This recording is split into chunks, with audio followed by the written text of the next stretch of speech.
Внимание! Загадка природы! Он погасил свет и включил магнитофон. Из магнитофона послышалось сопение и храпение. Папа зажег свет и сказал: ну, что это было?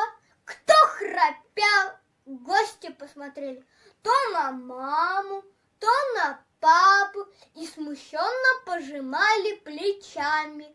Ни за что не догадаетесь, торжествующе сказал папа и выбежал из комнаты. Вернулся он, держа на руках кота Лукьяна. Вот кто храпел, сказал папа. Ну, тут, конечно, все засмеялись, а потом захохотали. А я побежал на кухню, а там на подоконнике сидел кот Лукьян, и у него в глазах были слезы.